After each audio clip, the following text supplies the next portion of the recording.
Todo tropieza en esta vida, especialmente nuestra queridísima especie. ¿Quién le agradece a la atmósfera el que le haga el amor a los 31 billones de células que componen nuestro organismo? ¿Quién le agradece al río que sea un camino que anda y no cesa? ¿Quién le agradece a la luz que lleve puestos todos los colores por los que solo por ellos merecería la pena vivir eternamente? ¿Quién le agradece a la vida el estar vivos? Tenemos un enorme déficit de gratitud. Es el gran tropiezo intelectual, sentimental y moral de nuestra especie, guiada por una civilización que apenas tiene en cuenta lo que la hace posible. Si algo te enseña el vivir en los bosques, como es mi privilegio, si algo te enseña el ver crecer a lo que te permite crecer, como es el privilegio de esos considerados socialmente insignificantes y a los que se les puede maltratar social, política, económicamente, es decir, a los que alimentan al resto de la sociedad, es que hemos descartado la cortesía siquiera de dar las gracias. Sí, se puede utilizar la palabra, pero es bastante más profundo el significado de agradecer. Si fuéramos capaces, a lo mejor no tendría ningún sentido ni esta reunión, ni su especialidad universitaria, académica, ni tendría ningún sentido que hubiera una consejería de medio ambiente, porque estaríamos viviendo al lado de la vida.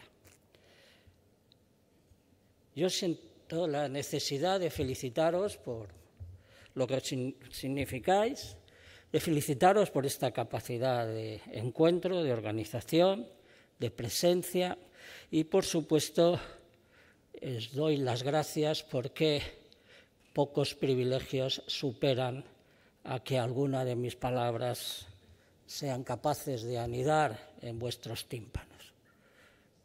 Como paso buena parte de mi vida callado, en silencio, para escuchar a otros lenguajes que no usan palabras, pero que informan de una forma absolutamente intensa, crucial y, sobre todo, sincera. Y vengo a contaros algo de lo que forma parte de mi vida fuera de los escenarios. Tengo una vida pública, como habéis visto, bastante significativa. Soy el anciano de la tribu, absoluta y totalmente. Me gusta presumir de todo lo que he vivido, porque lo he vivido con la vida, esencialmente. Ese es el único verdadero mérito, el que ha potenciado pues, libros, películas, programas, encuentros, incluso la posibilidad de ser agradecido a través de una ininterrumpida militancia ecologista desde hace más de medio siglo. Hoy tengo que recordar, porque algunas personas afortunadamente han tenido a bien que yo sea el que dé esta especie de señal de partida para este encuentro, pues que tuve otro honor, ¿verdad?, hace muchísimo tiempo, en el año 95, de dar la primera charla que en la Universidad de Granada y en la especialidad recién creada de Ciencias Ambientales se daba por un no profesor de la propia especialidad. Y cuando se celebraron los 25 años de esa especialidad universitaria, pues también se me llamó para compartir. ¿Son las ciencias ambientales otra más de las oportunidades perdidas por esta sociedad? Es una pregunta que seguramente les parecerá bastante inquietante, a lo mejor impertinente.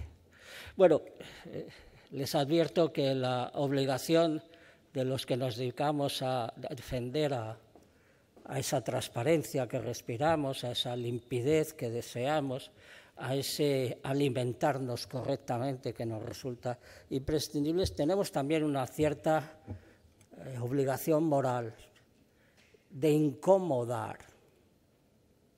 Sí, esa es la palabra, porque la comodidad es nuestro enemigo, nuestro principal enemigo, con una avasalladora capacidad de secuestro de sensibilidades, propósitos, conocimientos y hasta de voluntades elementales.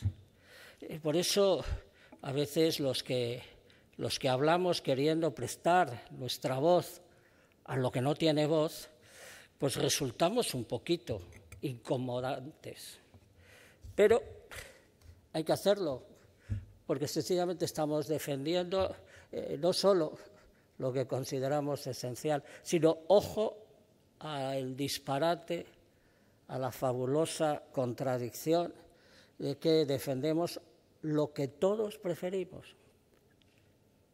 Y estamos metidos en ese laberinto, en el laberinto de destruir con bastante contundencia lo que en el fondo forma parte de nuestras queridas aproximaciones a lo deseable. Predicamos en el desierto, los periodistas ambientales, todos ustedes cuando desempeñan su trabajo, predicamos en el desierto cada vez que proponemos desde unas leyes más completas, unas actuaciones más coherentes, o simplemente un poquito de tranquilidad, un poquito de tocar el freno de algo que, como segunda fuerza más poderosa de esta civilización, que es la velocidad, nos nubla los sentidos, la comprensión. Pocas cosas hay más anti-inteligencia que la velocidad. Pocas cosas hay más insensibilizadoras que la velocidad y por tanto, cada vez que hagamos un elogio a casi sus contrarios, no estamos predicando en el desierto. Perdonad, pero es que es una cosa que me siento especialmente. Yo tengo un autógrafo de Miguel de Unamuno, fíjense, que espectacular. Soy un enamorado de todo lo que se hizo en este país intelectualmente hablando en el 98 y en el 27, cosa que ha pasado literalmente el lado oscuro. Prácticamente, saben ustedes que a lo mejor en ciencias ambientales les bastaría con leer un poquito intensamente a la generación del 98, porque todos eran amantes de la natura, todos eran escritores de la natura. Decía Miguel Unamuno que nunca se predica en desierto, que siempre queda algo. Eso es importantísimo ahora, que siga habiendo voces que no se rindan, porque a pesar del mucho trecho que se ha recorrido en este medio siglo último, pues también hemos tenido bastantes cosas de las que sentirnos orgullosos. La existencia de ustedes, la existencia de las especialidades de ciencias ambientales, de ambientólogos, el incremento espectacular de biólogos, geólogos, veterinarios, no digamos de economistas. Tenemos la mejor plantilla de economistas ecológicos probablemente de Europa y pasa también bastante inadvertido. Incluso la proliferación del sector privado. Cuando yo empecé en el año 68 éramos 3 ONGs, ahora hay 3.000. Pues estamos bien, ¿no? Parece que hemos multiplicado por muchas veces. Incluso, fíjense, yo soy periodista, soy sobre todo campesino, campesino emboscado, pero también me ha tocado estar en contacto incluso pues con grandes cantidades de espectadores, de escuchantes, de oyentes, de todo lo que quepa imaginar dentro de los medios de comunicación masiva. Y claro, tengo una cierta vinculación con los aspectos en que se ha desarrollado el mundo de la percepción social de lo que son las ciencias ambientales, de lo que es la defensa de las realidades que ahora mismo, a pesar de los grandes éxitos, también están en un calamitoso estado de salud. Pero fíjense, ¿saben cuál es una parte importantísima del éxito? Una de las que ahora forman parte de una queja cotidiana. Hemos forzado a mentir a casi todos los poderes de este mundo. Hemos forzado a que esos poderes económicos, políticos, a veces sociales, tengan que hacer declaraciones de una cierta sintonía con los criterios básicos de la defensa de la vida. Ellos, por supuesto, se lavan, hacen una publicidad extraordinaria, algunas de las veces pues, verdaderamente aberrante, ¿no? Alguien se cree que las compañías eléctricas inventaron la economía circular. Ustedes se lo creen, pero lo anuncian. Bueno, lo voy a dejar ahí, porque si entro en el lado político ya me pongo yo mismo enfermo solo de pensar en lo que está sucediendo. Hay que ser capaces de situar frente a esa obligación que sienten los que de otra forma están destruyendo, demoliendo este mundo, de decir que no lo están haciendo o de que se plantean una rectificación, pues hay que definir a qué nos dedicamos, qué buscamos en el fondo, porque evidentemente cuando empezaron las especialidades en las distintas universidades, empezó la Autónoma de Barcelona, me parece que Granada fue la segunda y tal, los que desde otros sectores nos dedicamos a estas cuestiones, pues lo celebramos como una especial oportunidad, como una gran esperanza. Estábamos absolutamente convencidos de que ustedes serían los profesionales con más futuro, que se iban a cansar de tener empleos en todos los ámbitos, todas las direcciones, todos los... Yo incluso lo he llegado a decir en público, por ahí estará registrado en algún lado, no sé hasta qué punto era una más de las ensoñaciones que los amantes de la vida tenemos cuando estamos despiertos, que es de lo que se trata, de soñar despiertos, entre otras cosas para que no nos duerman para siempre sin sueños. Y estábamos convencidos de que había que apostar por una profundización de lo que realmente importa. Otro lema que es curioso, que se usa con cierta frecuencia también en toda suerte de planteamientos comerciales y no pocos políticos.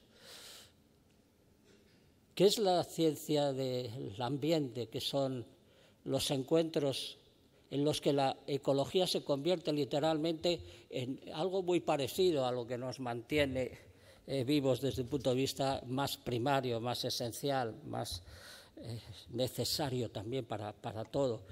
Pues fíjense que siendo las ciencias, prácticamente todas ellas, un instrumento de potenciación, de palanca de lo que nos lleva a la situación actual, porque yo soy un divulgador científico, no tengo nada contra la ciencia desde el punto de vista, es más, creo que nos sigue sucediendo algo especialmente preocupante, y es que demasiados gobernantes, demasiados empresarios, demasiados influyentes siguen trabajando sin tener en consideración lo que hace la ciencia.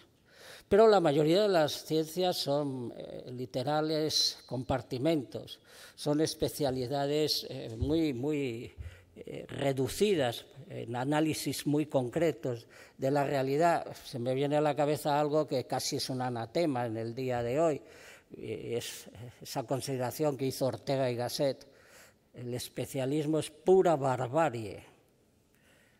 Fíjense, una de las mejores mentes de la historia del pensamiento español, y esta sociedad, esta civilización ha discurrido por especialismo tras especialismo hasta desconectarnos casi todos de la misma realidad a bordo de las especialidades, y con un antídoto: las ciencias ambientales, la ecología. Yo la he definido, para que quizás se me entienda, pues, la ciencia con más alma, que también debe ser un motivo, espero, de que se sientan más vivos, más entrañablemente unidos a la materia más o menos profesional. ¿Por qué? Porque es la ciencia de los encuentros, de los vínculos, sobre todo, las palabras son importantes, de la confluencia. Porque lo que nos pasa, el gran tropezo intelectual, es desmentir la esencialidad de la vida, con un comportamiento que empieza, y además con mucho ahínco, con muchas mentes pensantes, con mucha producción falsamente llamada intelectual, y esta civilización desemboca en que es maravilloso vivir sin la vida. Y que además es lo civilizatorio, es lo cultural, es lo fetén. Bueno, si se pretende que esa sea la seña de identidad de nada más y nada menos que ya como vivimos en una sola civilización y una sola cultura, ya saben lo que ha conseguido la globalización, destruir nuestros matices como seres humanos, pues nos tenemos que enfrentar desde casi el polo opuesto. En vez de... Si no, vamos mucho más que empezar. Ahí está, ya estamos. Llevamos 20 minutos. Usted está inmerso, pero llevamos 20 minutos. Bueno, pues vosotros os lo perdéis. O sea que esto no es la vida. Esto no tiene, ¿verdad? Las charlas inaugurales, y he dado unas 500 en mi vida, pues suelen ser de... Bueno, vale. Ya, es que es difícil. Bueno, pues la vida es encuentro. Y como tal es el planteamiento básico que hay que plantearse siempre. Pero hay demasiada muerte. Es más, si algo sucede terrible, es que a pesar de esos incrementos que yo he señalado, a pesar de que cada vez ya es obligación desde el particular, a no digamos el hombre o mujer públicos, no, a mí me preocupa mucho el cambio climático, a mí me preocupa mucho la extinción. Por cierto, infinitamente más preocupante, la gran mortandad. Yo si os dejáis, no sé si estremecer por lo que digo, es terrible, es terrible para alguien que ha tomado las decisiones que ha tomado, ir a vivir al bosque, proporcionarle todos los elementos positivos para que se incremente la diversidad biológica, que he tenido el inmenso orgullo, nada me parece mejor en mi propia vida que haber plantado un árbol por cada día que he vivido, se me están secando. Los animales que yo he protegido en una zona de Extremadura con 5 figuras legales de protección se están quedando en el 30% de lo que eran. En el lugar, fíjense lo que les voy a decir, el más protegido que yo conozca, y llevo también 54 años recorriendo todos los lugares protegidos. ¿Qué está pasando? ¿Por qué se nos está yendo por el sumidero de la desaparición la vida? Que, insisto, sigue siendo lo que preferimos, porque preferimos un paisaje vivo, preferimos un paisaje que esté trabajando por ese encuentro entre el aire y nuestros pulmones, y sin embargo ahí está sucediendo. Por tanto, hay que arreciar lo que profesionalmente podáis hacer y podáis aportar, pero también desde cualquiera de las otras posiciones. todos podemos estar más a favor de la vida que de la muerte. Parece una casi simplicidad y, sin embargo, qué lejos está de la situación. Y, por tanto, piensen simplemente lo que está sucediendo. La vida salvaje ha perdido el 70%. Y fíjense que ha tenido éxito, pero de todo tipo, en los medios de comunicación, en las ONGs. Anda que no hemos dedicado millones y millones a defender la fauna, la flora, los espacios protegidos, y tenemos un 70% menos. Incluso hay quien dice que hay que proteger menos. Esto lo oiréis en boca de bastantes políticos. Pero si estamos totalmente desvalidos, ¿qué es eso de proteger menos? Si necesitamos protegernos a nosotros mismos, protegiendo lo todavía no destruido. Simplemente dos detalles. Cuando ves sudar al frío, al hielo, concretamente. Algunos hemos tenido la mala suerte de ir al Ártico, de ir a los campos de hielo patagónicos, y cuando ves sudar al frío, te pones a sudar tú de terror. Y es terrorífico, pero claro, estamos acostumbrados a que haya una intermediación de la que somos culpables los periodistas y parece algo lejano. Pero cuando estás primera persona viéndolo, como yo estoy viendo estas semanas, ver florecer a las encinas y a los alcornoques, que son floraciones primaverales y de pronto empiezan a florecer en otoño, estamos viendo algo todavía más terrorífico que el sudor del hielo. Estamos viendo el equivocarse nada más y nada menos que de la naturaleza. Por eso, súmense. Pretendía contarles bastante cosas más, pero termino. Súmense con algunas consideraciones muy elementales. Todo lo que intenta la ecología, todo lo que intenta una cosa todavía más englobadora, más directamente crucial para nosotros mismos, que es enriquecer las emociones primarias con esa gratitud y ese acto de verdadera sinceridad. El mundo de allá afuera no nos pertenece. Pero ¿por qué? Porque la primera propiedad del agua, del aire, de todo lo que necesitamos, especialmente, entre otras cosas, para poder dar las gracias, pues no es propiedad de nadie, ni debería ser propiedad de nadie.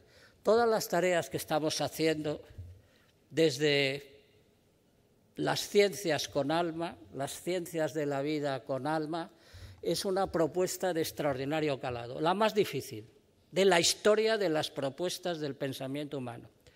La más difícil, la más a contracorriente, también la más necesaria. Nuestra tarea es evitar el colapso, así de claro. Es una tarea no natural, no ecológica, es una tarea esencialmente humanitaria. Es la de salvar a lo que nos salva.